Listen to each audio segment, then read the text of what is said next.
There are two main reasons you would become a gladiator. You could have been insanely poor and promised a life of fame and riches if you survived the arena, or you could have been forced to be a gladiator by being a slave of war or as a form of punishment for being a criminal. Either way, there wasn't many people who actually wanted to be a gladiator. If you were born into slavery, you were likely raised in Rome, where your childhood would have been filled with hard physical labor and training from a young age to do whatever your master wanted.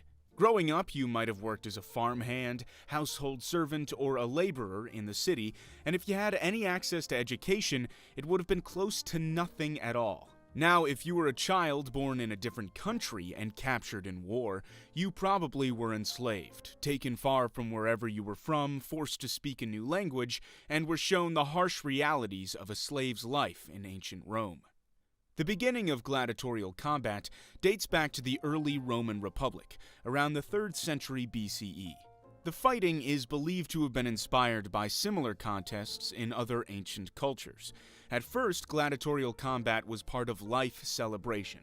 When a wealthy Roman leader died, their family or followers would host games, often featuring combat between slaves or prisoners.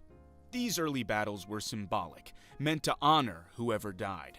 As the Roman Empire expanded, the battles grew into a public spectacle.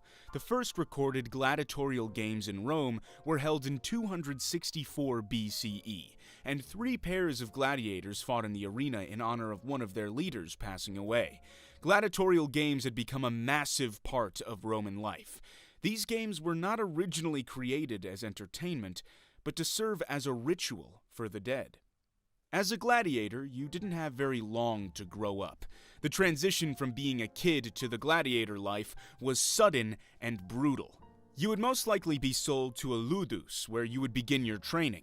You did not have a normal childhood by any means. The moment you became a gladiator, you were considered property, your life dedicated entirely to becoming a skilled fighter. If you were lucky, you might receive better food and shelter compared to other slaves, but your life would no longer be your own. From the moment you entered the ludus, the focus of your life was entirely on fighting and survival.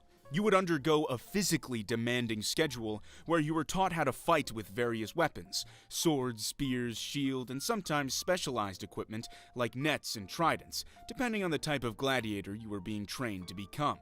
There were a bunch of different gladiators, but a few to choose from were a murmillo, who were heavily armored, wearing a large rectangular shield, and a short sword. They typically wore a helmet with a crest and a protective arm guard. And a hoplomachus, who were modeled after the Greek hoplite soldier. He carried a long spear and a small round shield, and often wore a helmet with a plume. If you were young enough, you'd be expected to fight in practice duels, hunt wild animals, and practice all day long.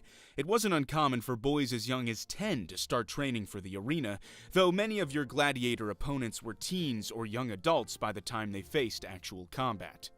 Your trainers were often former gladiators who understood the brutal realities of the arena.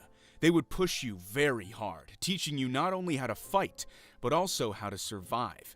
A gladiator had to be ruthless. After all, we are talking about life or death here. Your training usually lasted at least 3 to 6 months, depending on your age. I mean, they had 10-year-olds fighting to the death, so I'm not sure if it mattered how old you were. After you learned the basic skills, gladiators would be trained for specific types of combat, depending on your role. The murmillo gladiator, known for using a sword and shield, would practice with those weapons, while a retiarius, a gladiator who fought with a net and trident, would train using those weapons.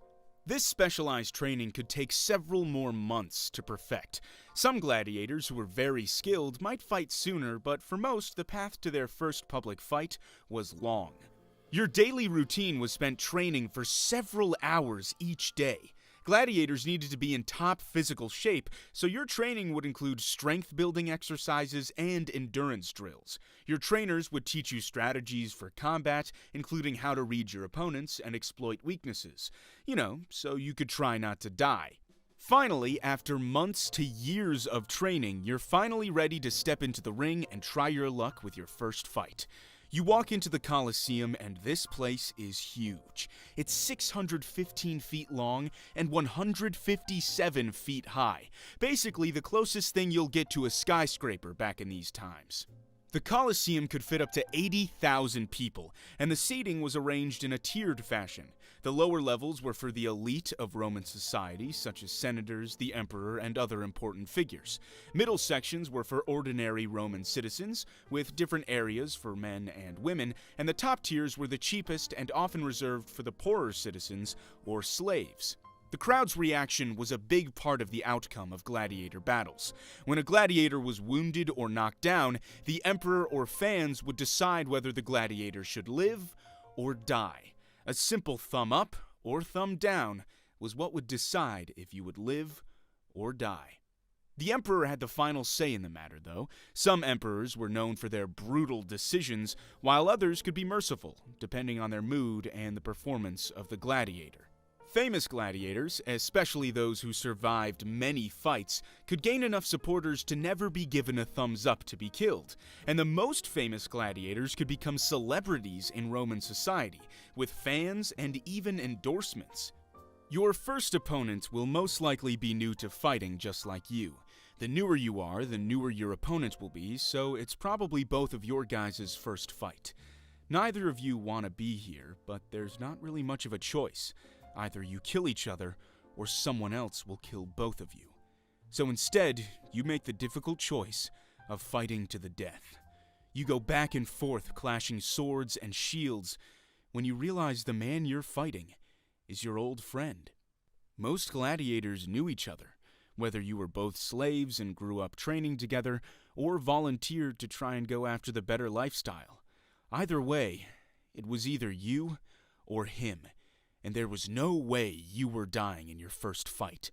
So you did what any of us would do and stabbed that guy right in the shoulder.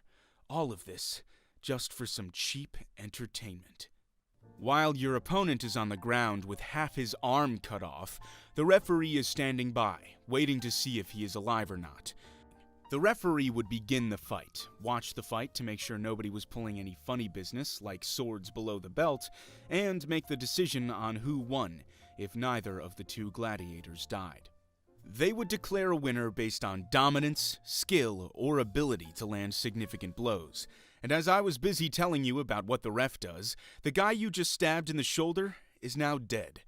So, congratulations, I guess. Now that you won your first fight, you're showered with everything you can imagine. Women, fame, food, and money. The only thing you can't do is, leave. As you grow older and stronger, you fight bigger and more skilled gladiators. The ones that are more skilled and popular fight about 5 to 6 times a year. And lucky for you, the less skilled only fight about 3 to 4 times a year. So at least that gives you a better chance to survive, even though you're already creeping up on your average life expectancy in your mid-20s. With every fight that goes by and every opponent you've slain, your chances of survival go down and down. Not to mention, from time to time, the Emperor would release animals to face off against the gladiators. The most common were lions. The animals would often come out victorious against their human opponents. Lions, along with other exotic animals, were expensive and hard to get. Because of their rarity and the difficulty of catching them, they were often used for grand public spectacles to impress the people and demonstrate the emperor's wealth and generosity. So, as if you weren't trying hard enough to survive against other gladiators, you also had to deal with a lion trying to kill you. Let's say you somehow beat the odds, won all your fights, which are usually 10 to 20 over a lifetime, and lived long enough to go into gladiator retirement, which didn't happen very often. For those who earned their freedom, life outside the arena wasn't easy either. Many former gladiators struggled to adapt to life in a society that saw them as just entertainment. But now, it's time for your retirement. You either retire extremely wealthy and get to spend the rest of your days enjoying the small time you have left, or you retire still poor, right back to when you started, when you were training as a kid. If you were poor, it was hard to fit back into everyday life. People still saw you as a slave and below them. Not to mention, your body was barely usable after years of fighting to the death. You retired in your mid-20s or early 30s since you were lucky enough to somehow survive. 30 was the average lifespan back during these times, with some people reaching to their 40s and 50s, and the elite of the elite sometimes hitting their 60s or 70s. So most likely you had about 10 years at most left before you joined all the gladiators you killed, when Emperor Honorius officially banned the games after a famous incident in which a monk named Telemachus intervened in a fight and was killed by the crowd. The spectacle was eventually phased out, as the empire began to shift to other forms of entertainment. But, unlucky for you, you were born while the gladiator games were still going on. So, good luck with that.